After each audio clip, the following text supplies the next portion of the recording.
Hello, Facebook family. Welcome to another episode of Marriage Mondays with Nick and Trina Brinson. We are glad to be back this week We are. after the Thanksgiving weekend, and hope yours was full of great food, great family time, and just get some great rest, which we did. We did. We are going to go ahead and start tagging some people. Make sure you tag Jamie. And so, for those of you who are catching this as a recording, we will let you know that we are marriage ministry directors at Crown Kingdom Cultural Center, which is our church ministry that we're a part of. We are located in North Augusta, South Carolina, just over the bridge from Augusta. And our pastor is Finest Bush Jr. and his wife, Denise Bush. So they are our leaders, and we represent the body of Christ in respect to marriage. So what we do here is we offer insight, advice, wisdom, some tips, strategies, just practical information that you can use and apply to your marriage to strengthen your marriage. Our goal is to educate and to encourage the body of Christ in reference to marriages. We do encourage those who are thinking about marriage or that are interested even in dating with the intent to marry.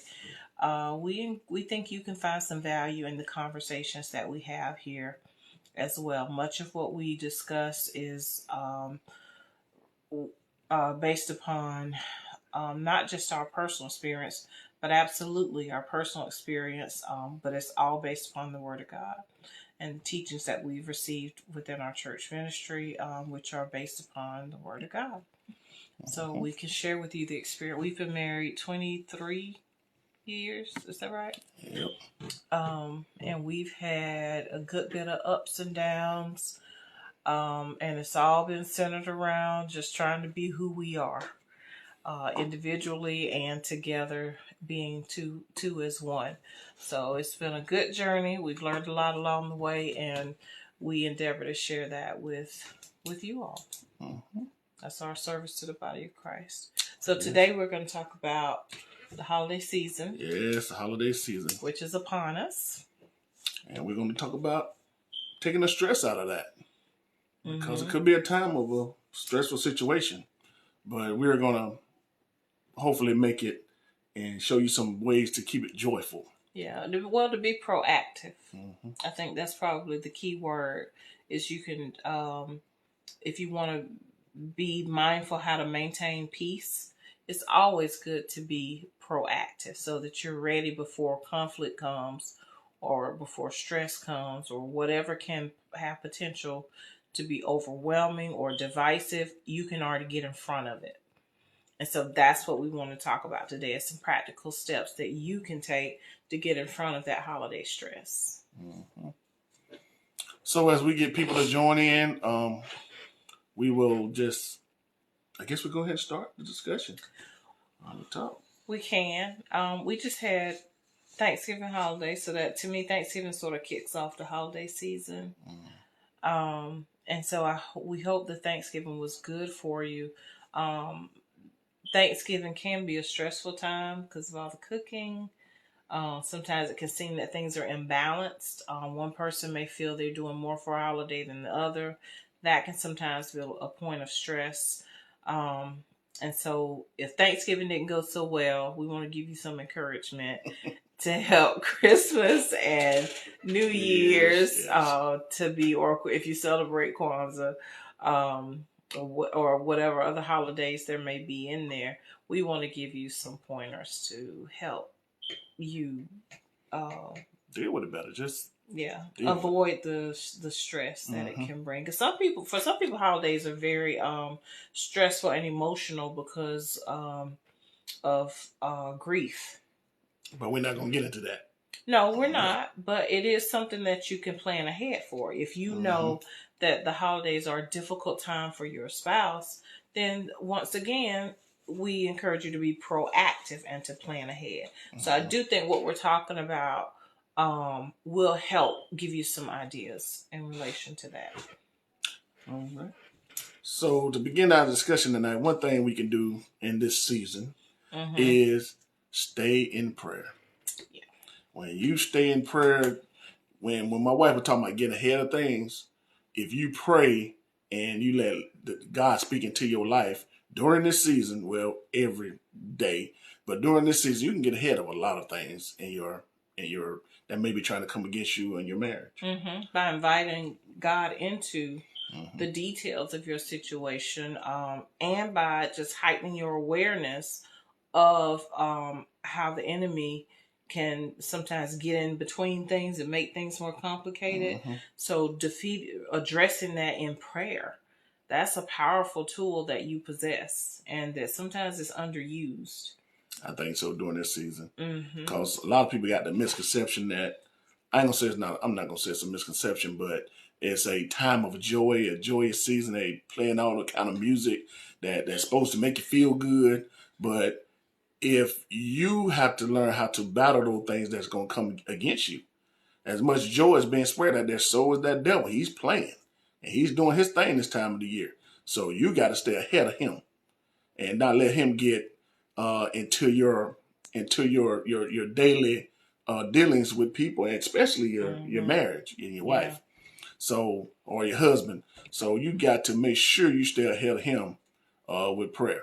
And the thing about it is, we've talked several times. He don't have no power. Right. We give it to him. And he come to you with suggestive things and saying this and saying this in your ear, or things that you hear in your head. You're talking to that other voice in your head that's not God. And it can do some things to cause some stress in your marriage. If you let it. One thing about prayer, at least in my experience, I always feel better.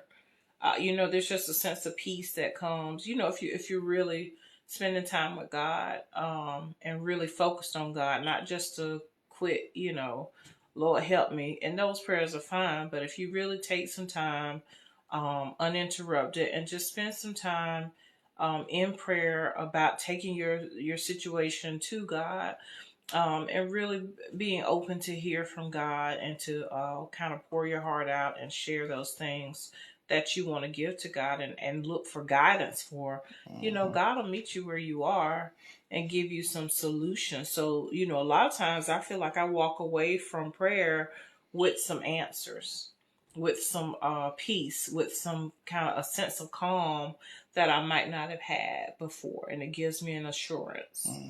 So we definitely that's the first thing that we suggest, is you start with some individual prayer and some family prayer. Spend time praying together. Okay. Make it a priority. Yep. All right. Also, what makes this season a little easier for stress is planning.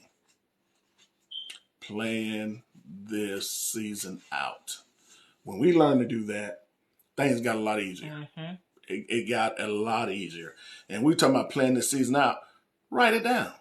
Write out your plan until you can, till it becomes a situation where it flows.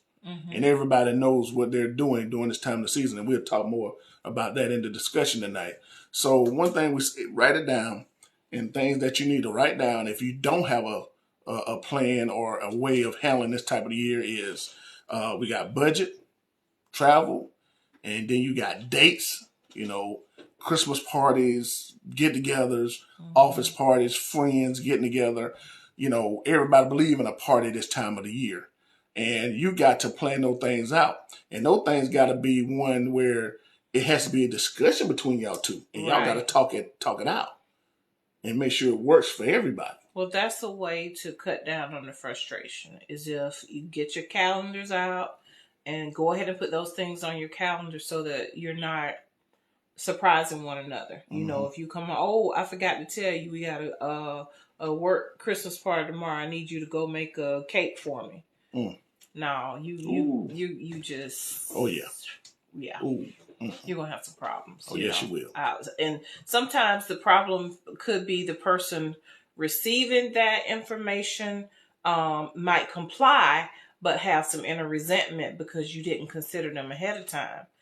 Or you may end up, your spouse might, be game to get you what you need, but then it might not be exactly what you wanted it to be. And then, then the person asking might be upset because they didn't get what they wanted. Mm-hmm. Or you may find your spouse is not available. She or he has already made other plans.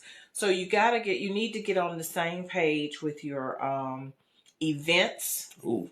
That your parties and events for the over the next few months, month and a half that for the holidays, as well as how to fund them. Yeah. Mm. What can you afford? Can you afford to go to all these parties? Do you have the clothing you need?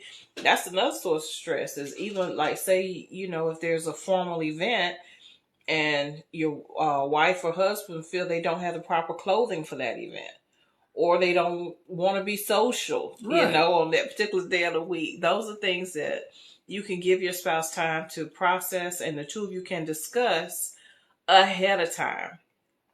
Because one spouse may decide, I'm okay if, I'm going to go to this work event. I'd like for you to come with me, but if you don't want to go, that's fine too. Mm-hmm. But having that discussion so that both of you are on the same page. So the wife isn't mad because the husband went without her, or the husband isn't mad because the wife didn't want to go to the party, or the wife feel like she didn't have a dress that fit like she wanted to, or wasn't the style of clothing that she wanted to, or didn't have time to get hair and nails done. Y'all, it's so many little things that can really get under each other's skin surrounding the holiday. And then you're supposed to be feeling good and having a good time, and you're mad, frustrated, stressed out. Mm-hmm. And it makes the whole holiday season a struggle. Last thing you do is feel joy. Mm-hmm. Yeah. And these are common things. It sounds little, but listen, when you're in the moment, Yes, that's a problem. Something like your hair not being right for an event can be a huge stressor. What's the matter? Oh, okay. You need some water? Yeah. I got some. Here you go. Okay. He was banging out the camera. I'm like, what's wrong? Does it smell bad or what? So yeah, those planning for those events that's a really important factor. Another thing is how to pay for those events. You need to budget. Y'all, Christmas can be expensive.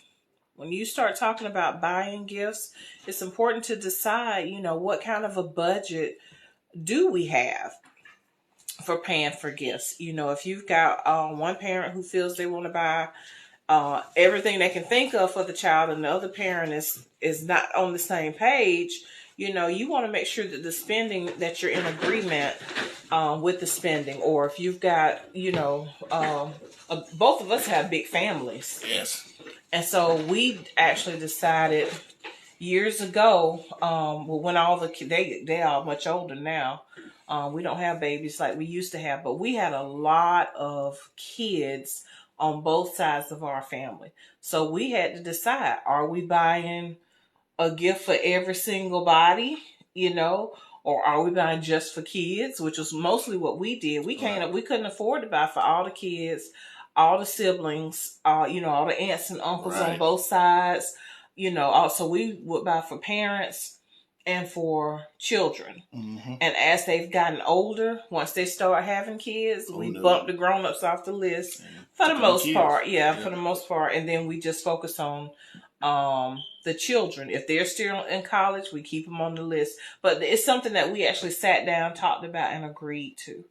And sometimes we have divided our list up, male and female. Mm-hmm. You buy for all the males in the family. I buy for all the females.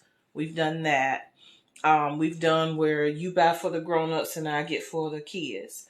Yeah, we'd actually set a number budget. About, for example, $500. We're not going over $500 for our Christmas budget. And, those times where that planning was needed. And that was talked about. And we bought what we could with that $500. That's right. When and we also, one thing we used to do that we don't do so much anymore, just because we have more flexibility with our money. But we did Christmas Club. Yeah. And man, that was convenient. I think we would put aside money all year long. I can't remember how much. It might have been, I Like don't know. $100. Yeah, something like $100 a month or something. But we would put that money away all during the year, and then in November we would go withdraw that Christmas money, and that made it so easy. It did. It was so easy, and we would factor in, money for travel. Like I say, we both have families that we want to spend time with, and so we would factor in the cost of gas and travel. But because we sat down ahead of time, it wasn't a spur of the moment. It wasn't, well, how much money you got to put in, or how much money you got. We knew ahead of time how much money we were going to spend, and we had to stick to that budget. It would be nice if we could get every niece and nephew $100 gift, but that's not what's happening. No, it's not. And so we had to just make a decision to make a budget and stick to it. Now, as some of the older ones, of course, our families kind of do gifts.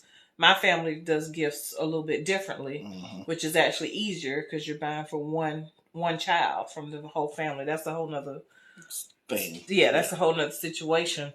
But it's a little bit easier because then all the money that we would have spent on, 10 or 14 nieces and nephews, on each side, it's a little bit easier to budget for just that one, and to be able to, be a little bit more liberal with that one kid.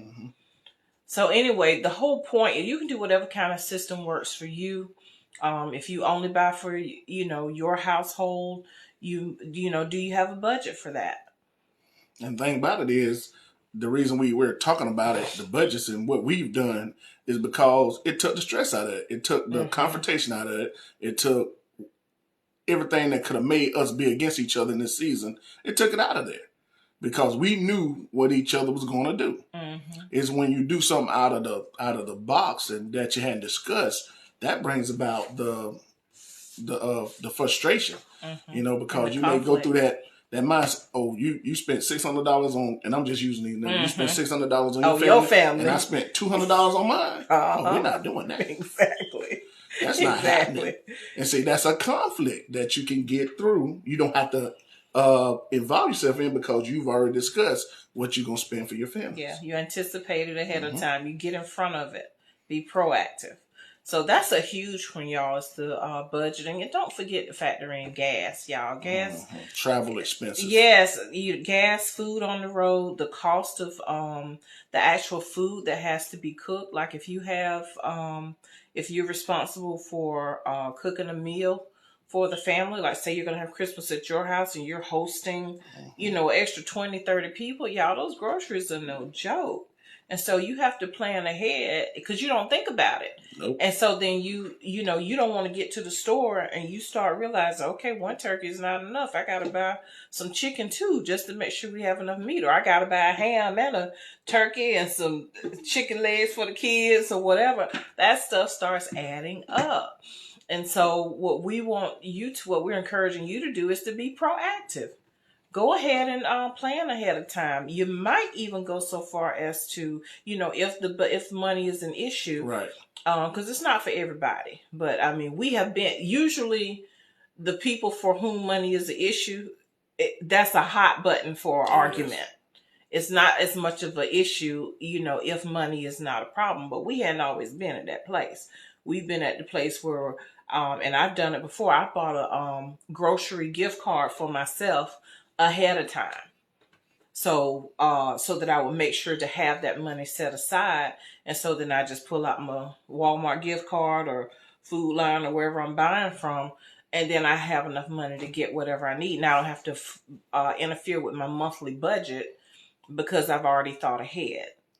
And y'all, just putting this disclaimer out there. This is 23 years of doing this. And this is what we've come up with. That works for us. It's just some ideas. We've had some experimentation years where we didn't quite have enough to do exactly what we wanted to do, but we agreed on what we could. That's right. That's what we always did, was stay in agreement. If we could, we could. If we could not, guess what? We did. And there have been, most of the time I can't remember something not getting for the kids. Yeah. But there have been times that we've had to get like a joint gift for the parents because we have 3 sets of parents that we're buying for. And all our parents have been good to us, every one of them.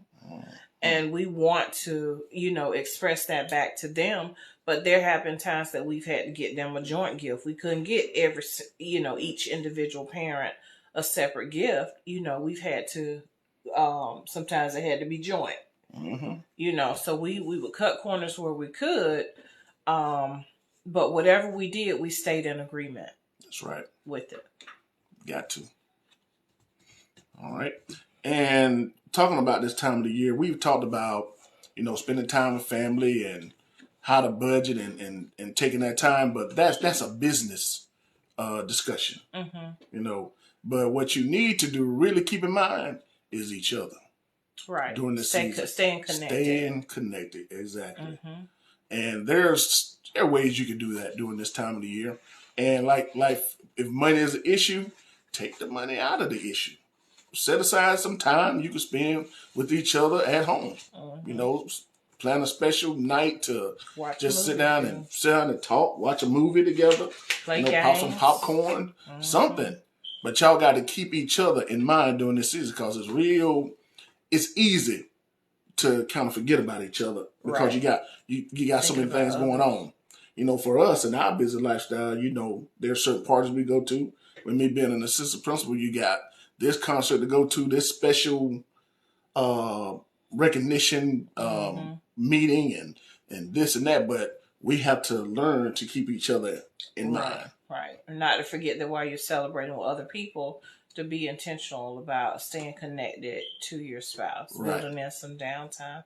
And one suggestion that I have is, as time and opportunity permits, it might even be a good time to have a little getaway, just a weekend getaway with your spouse, just to kind of stop the hustle and bustle that's going on and take a trip with your spouse, even if it's just a weekend trip.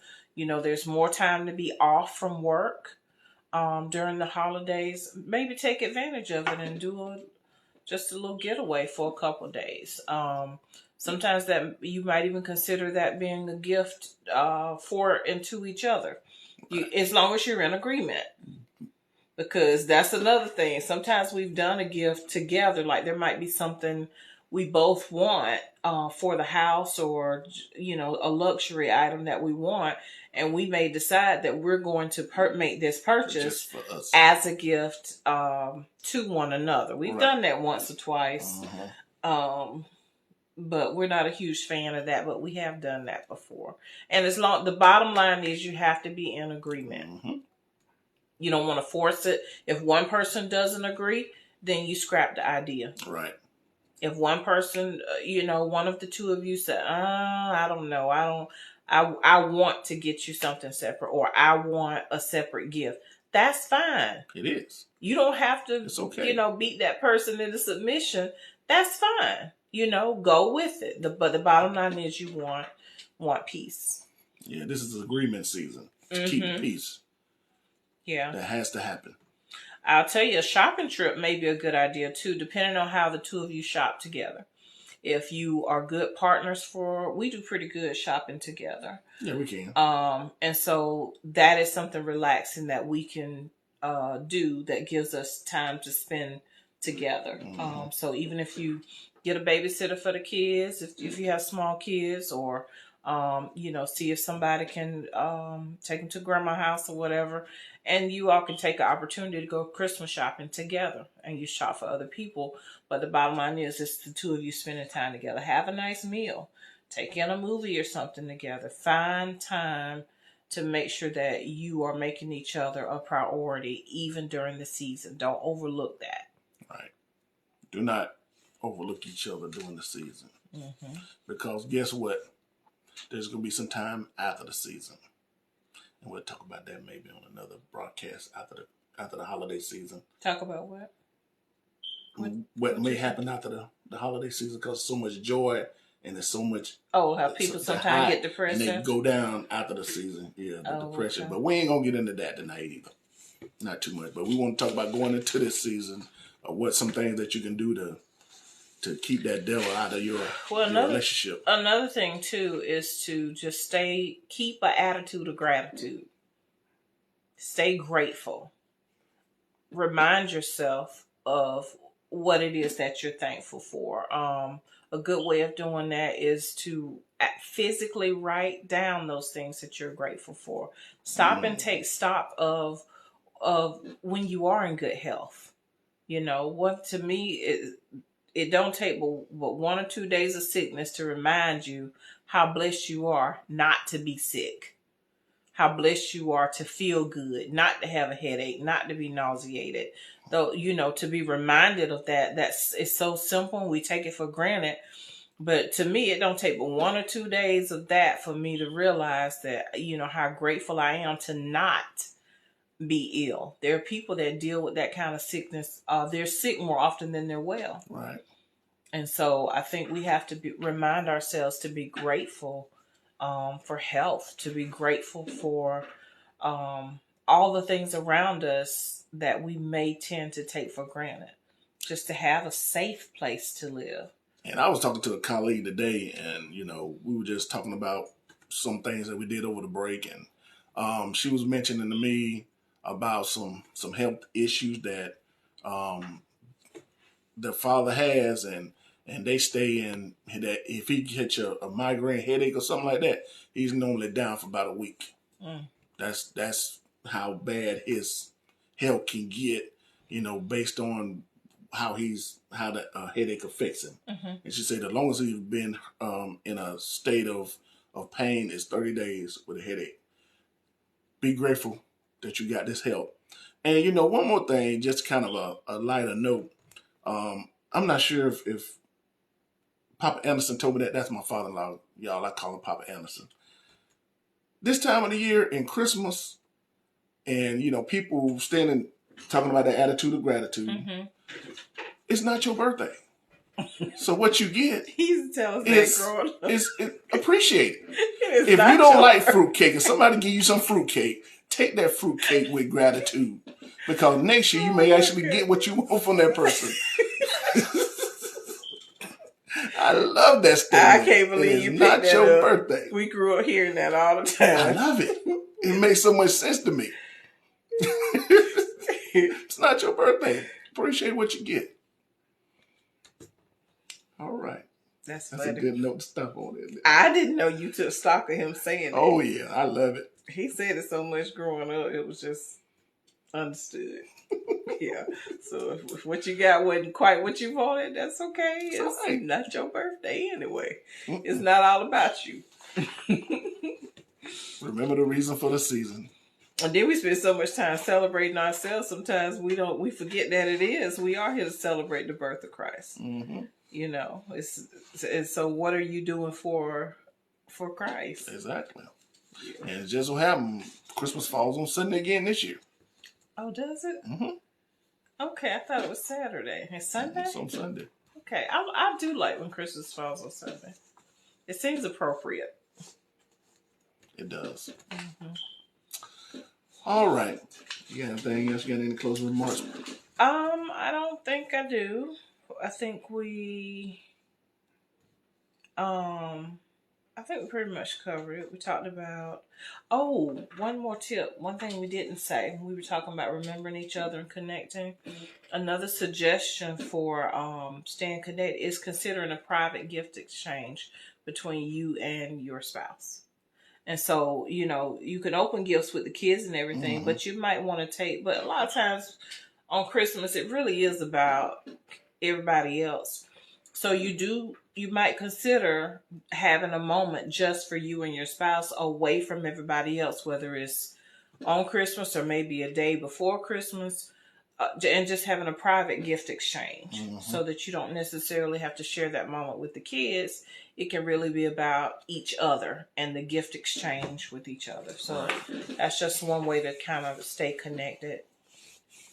Yep, only what we do for Christ will last. I've been thinking about, there's a song by, I think, Commissioned, old song that says, remember only what you do for Christ will last. I've been thinking about this song lately.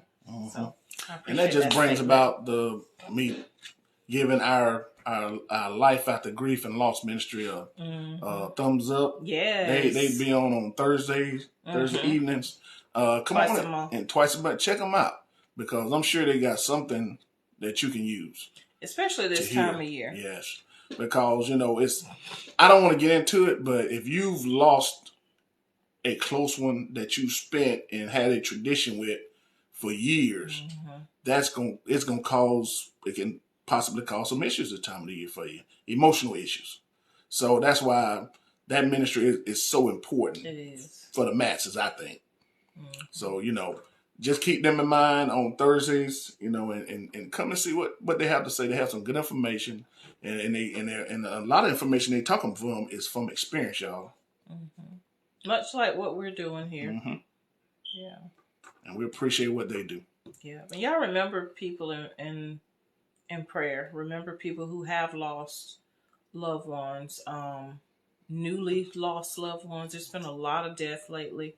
And so we encourage you just to be prayerful and be supportive as you can of those people that are going through the holiday season without important loved ones with them. So, on that note, from the lady and the coach, we love y'all. Good night.